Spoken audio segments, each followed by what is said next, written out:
Evangelho, quarta-feira da 14ª semana do Tempo Comum. Hoje, memória facultativa de Santa Maria Gorete, Virgem e Mártir. O Senhor esteja convosco, Ele está no meio de nós. Proclamação do Evangelho de Jesus Cristo segundo São Mateus. Glória a vós, Senhor.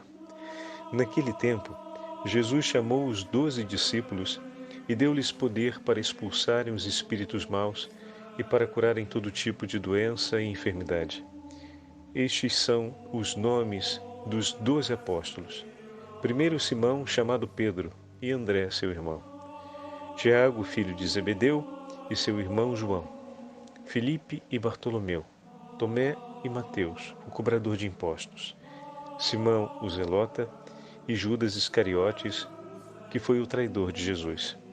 Jesus enviou estes 12 com as seguintes recomendações: não deveis ir aonde moram os pagãos, nem entrar nas cidades dos samaritanos, e diante as ovelhas perdidas da casa de Israel. Em vosso caminho anunciai, o reino dos céus está próximo. Palavra da salvação. Glória a vós, Senhor. Quarta-feira da 14ª semana do Tempo Comum, hoje memória de Santa Maria Gorete, Virgem e Mártir. Em nome do Pai, do Filho e do Espírito Santo. Amém. Queridos irmãos e irmãs, a Santa Liturgia hoje nos leva para o início do 10º capítulo do Evangelho de São Mateus, com o envio dos 12 apóstolos feito por nosso Senhor. Mas juntamente com esse texto, temos a oportunidade de celebrarmos a memória de Santa Maria Gorete, a jovem menina que no ano 1902, se não me engano, foi brutalmente assassinada por um agressor que lhe era próximo à família e que tentou abusar dela. E ela não cedeu. Ele tentou violá-la, se aproveitando do vínculo de proximidade e se aproveitando das circunstâncias que favoreciam a omissão de socorro. A menina, naquele momento, não tinha quem a pudesse acudir. E aqueles que, porventura, poderiam vir a saber, dariam mais crédito a ele do que à menina. Então, tendo vantagem sobre diversos aspectos, ele se precipita com um âmbito de malícia e grande perversão contra ela, tentando abusar de sua virgindade. E Santa Maria Gorete resiste, impedindo que ele cumpra o ato de abuso, e num ímpeto de raiva, porque ela não encontrava o consentimento da menina, e além disso encontrava uma duríssima resistência a seus atos, em ímpeto de ódio, ele então desfere contra ela diversas facadas, praticamente levando-a à morte. Não à morte imediata.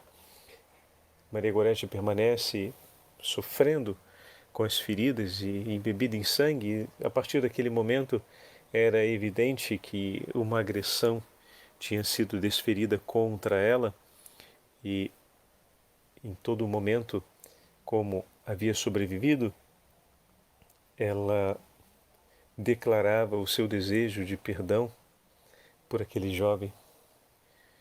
E antes de morrer, disse de maneira muito clara que o queria ter consigo no paraíso e que o perdoava.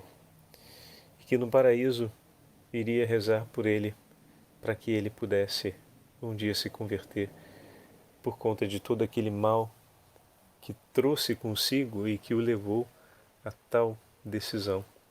Abraçara aquilo que não é de Deus em seu coração, tornando-se assim um homicida.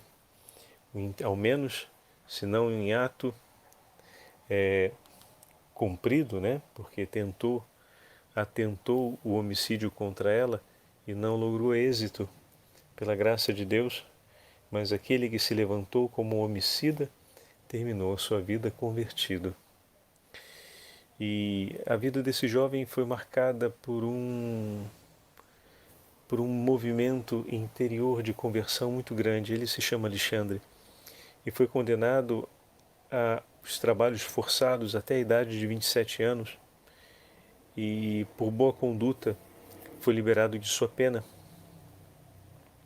Apesar disso, ele decide viver uma vida recolhida e em ato de penitência e assim permanece até o fim de sua vida. E com esse gesto deixa para nós um testemunho eloquente que Deus não quer perder a nenhum. É claro que o heroísmo de Santa Maria Gorete deixa perplexidade no coração dos homens de hoje e questiona o nosso coração sobre a nossa flexibilidade e liberdade para amar nossos agressores. Mas não sejamos ingênuos. Isso não acontece de maneira espontânea. O que havia precedente a isso no coração de Santa Maria Gorete, para que ela pudesse cumprir tal ato de amor, era um amor e um zelo amoroso por Jesus enorme. Por ser grande o seu amor por Jesus e pelas suas práticas de amor ao Senhor serem frequentes, o coração de Maria Gorete era preparado para amar ao ponto que amou. E aí fica a pergunta, o quanto eu e você temos preparado o nosso coração para um desafio desse nível, a esta altura, né?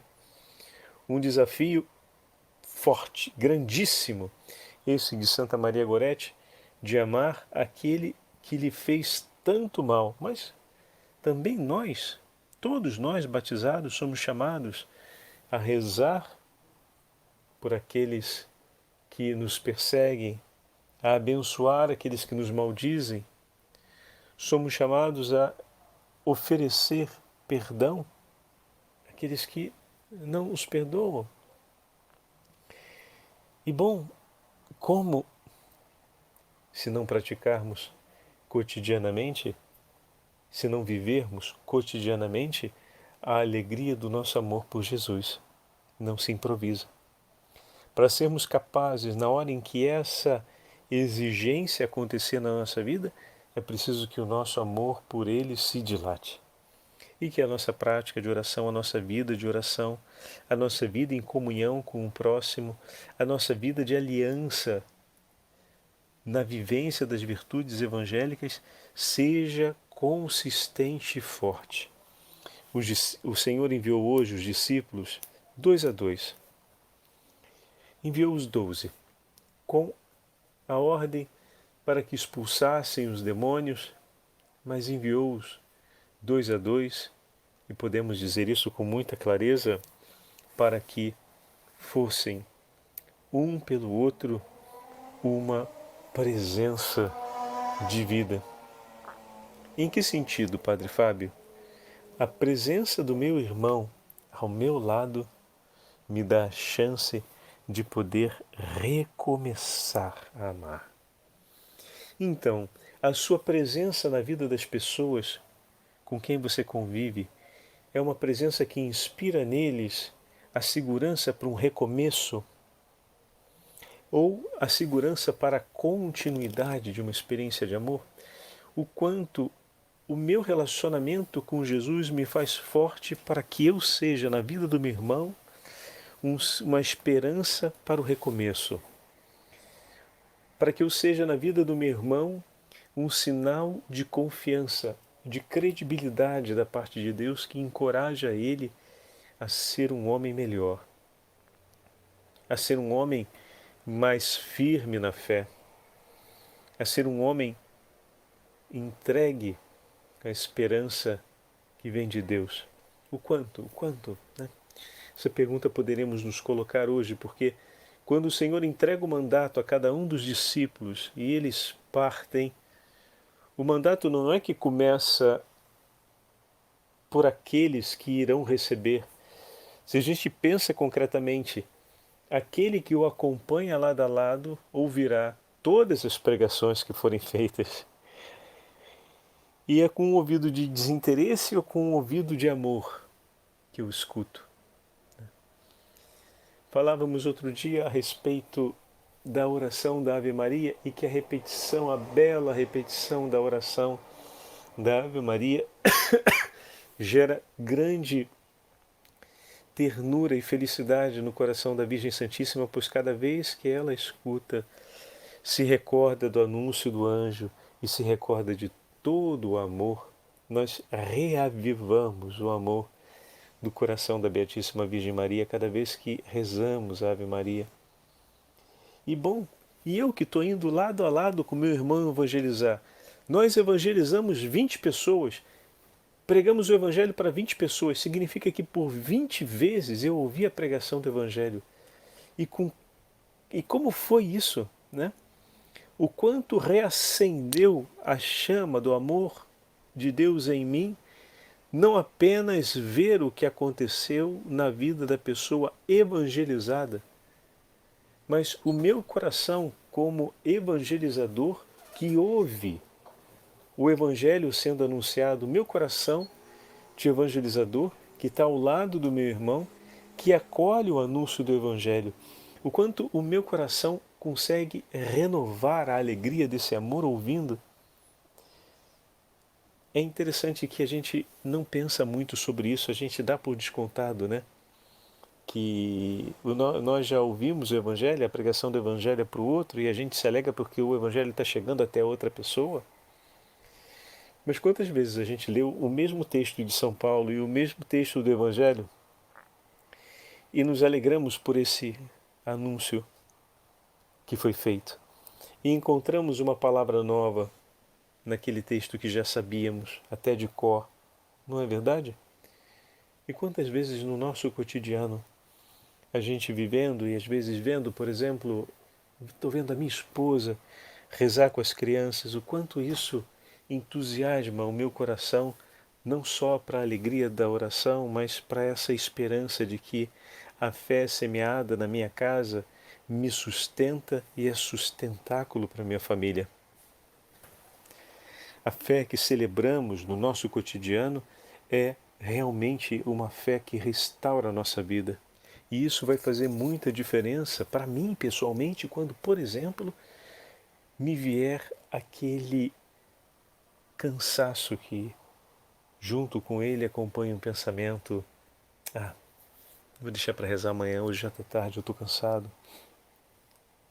E aí eu me lembro então dos momentos em que vi minha esposa rezando com os meus filhos, em que vi as crianças rezando em casa antes de dormir, e aquela memória, ou então aquela cena concreta, mas sobretudo aquela memória repetida que várias vezes eu vi no momento em que penso em deixar para rezar amanhã porque estou cansado, aquela memória vem. E é olhando para ela que eu vou dizer: não, Senhor, vamos rezar. Não vou deixar para amanhã, não. E ali poderíamos dizer que estamos rezando na companhia daquelas pessoas. Como assim, Padre Fábio? É porque o testemunho delas permanece vivo. Está acontecendo ali. É tão delicado isso e ao mesmo tempo tão bonito, porque é uma memória viva. A gente diz que o Espírito se move, né? E é Ele que move os corações. É Ele que move essa memória e é Ele que move a partir dessa memória esse coração. Mas é aquele mesmo Espírito que, em movimento na vida daqueles que rezavam e foi testemunho para você, e já desde aquele primeiro testemunho move seu coração. Aquele testemunho aconteceu por você. Você o viu, você o recolheu, e isso tudo foi uma ação do Espírito por você. Essa memória que agora vem, ela é parte daquele por você que o Espírito começou lá atrás. Então ela está sendo retomada agora, e quando ela acontece outra vez, ela é a continuidade desse por você que Deus quis desde lá de trás. E desde lá de trás ele já veio te acompanhando, sabendo que iria se aproximar esse momento da fragilidade, e ali ele se faz mais uma vez forte por ti e te dá não apenas a memória, mas te faz reviver aquela experiência de amor que você sentiu no dia em que você viu o testemunho de seus filhos rezando ao pé da cama, e isso te nutre em força para você poder dizer àquela dúvida, ou aquele cansaço, ou aquela fragilidade, ou como queremos dizer, aquela tentação de desistir de rezar pelo cansaço, de dizer de maneira heróica: sim, é verdade, eu estou cansado, mas eu vou rezar.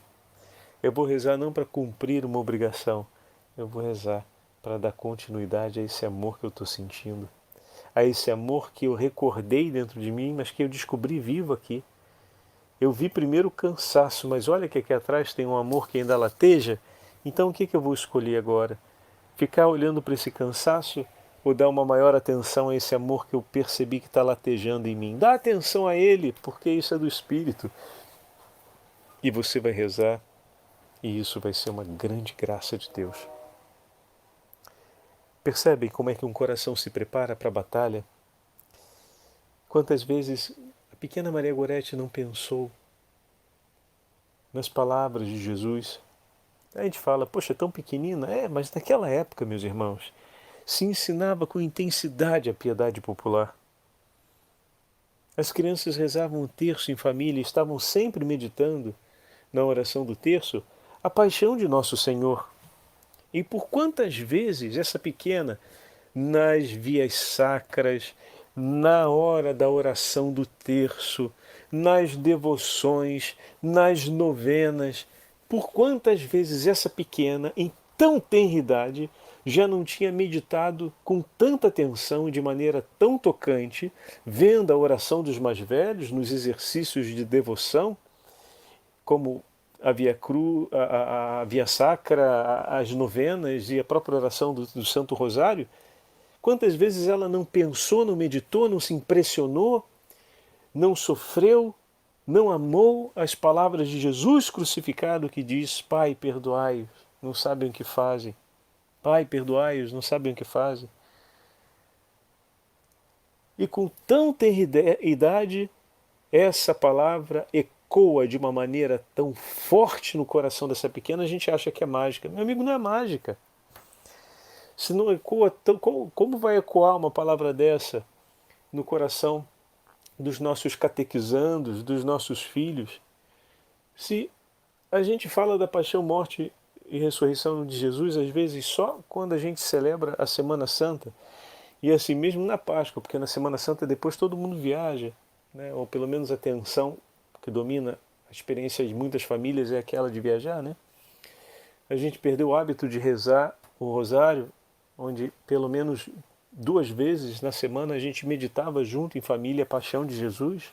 Então por 2 vezes na semana esse tema estava presente.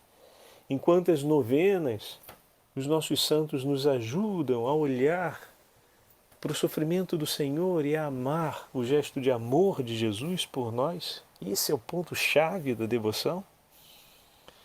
Mas agora a gente não ensina mais a criançada a devoção, a gente não vive mais em sociedade a piedade popular. Bendito seja Deus que está se retomando a vitalidade de todos esses tesouros da igreja, que as novas gerações estão tendo olhos e coração para buscar esses valores, e a gente está começando novamente a semear no seio das nossas famílias a devoção ao Santo Rosário, a devoção à sexta-feira, o dia de sexta-feira, com a reserva penitencial que lhe é própria, evitando como dia de abstinência, como um dia que se recorda a paixão do Senhor. Quantas são as devoções que estão ocupando as nossas redes sociais, e são tantos os amigos sacerdotes que ensinam santas devoções e instruem o povo de Deus a viver dignamente as santas devoções e dessa forma crescerem na vida espiritual. Bendito seja Deus por isso. É assim que se forma uma pequena com um coração como o de Maria Gorete. Não se improvisa, se educa, mas se educa vivendo junto. Se educa partindo 2 a 2 em missão, como fala o Evangelho de hoje. E assim nós vamos construindo uma sociedade forte de homens e mulheres alicerçados em Deus, entende? Alicerçados em Deus, com uma esperança válida, com uma fé segura e com um heroísmo de valores e de virtudes que é uma coisa de louco. Se constrói, não se improvisa. Mas para isso, a gente precisa retomar tudo aquilo que é de suma importância, sem a qual não se fazem os santos. E como é bonito vermos, quem tem a oportunidade de ler a Liturgia das Horas, a beleza e a delicadeza como o Papa Pio XII fala de Santa Maria Gorete no dia de sua canonização. E ele usa essas palavras falando sobre Santa Maria Gorete. Aprenda a alegre infância, aprenda a ardorosa juventude a não cair tristemente nos volúveis e vazios prazeres da paixão, a não ceder perante as seduções do vício, mas pelo contrário, a lutar com entusiasmo, mesmo em situações difíceis e espinhosas, para alcançar aquela perfeição cristã dos bons costumes. Todos nós podemos atingir de certo modo tal perfeição, com a força da vontade, ajudada pela graça divina, por meio do esforço, do trabalho e da oração. Então, tem suor, né? Tem entrega, tem escolha. De fato, nem todos somos chamados a sofrer o martírio. Porém, todos somos chamados a praticar as virtudes cristãs. A virtude, porém, requer energia. Não podemos ignorar isso. Mas sem atingir as alturas da fortaleza desta angélica menina, nem por isso obriga menos a um cuidado contínuo e atento, que deve ser sempre mantido por todos nós até o fim da nossa vida. Por isso, semelhante esforço bem pode ser considerado um martírio lento e constante. Esforçar-se, né, por buscar as coisas de Deus, por viver, né, uma vida iluminada pela piedade, uma vida iluminada pela devoção e que ilumina, né, o nosso cotidiano para vivermos à luz da fé. Isso é um martírio lento, porque viver assim em uma sociedade, em um contexto social que persegue severamente, né, esses valores, é realmente, como está dizendo o Papa Pio XII, um martírio lento e constante. Esforcemos-nos todos por alcançar este objetivo, confiados na graça que vem do céu. Sirva-nos de estímulo a Santa Virgem Mártir, a pequena Maria Gorete, que ela da mansão celeste, onde goza da felicidade eterna, interceda por nós junto ao Divino Redentor, a fim de que todos, nas condições de vida que são as nossas, sigamos os seus gloriosos passos com generosidade, vontade firme e obras de virtude constante. Com essas palavras do Papa Pio XII, completamos hoje a nossa meditação pedindo a intercessão de Santa Maria Gorete. O Senhor esteja convosco, Ele está no meio de nós. Pela intercessão de Santa Maria Gorete e de Nossa Senhora do Amparo, abençoe-vos o Deus Todo-Poderoso, Pai, Filho e Espírito Santo. Amém.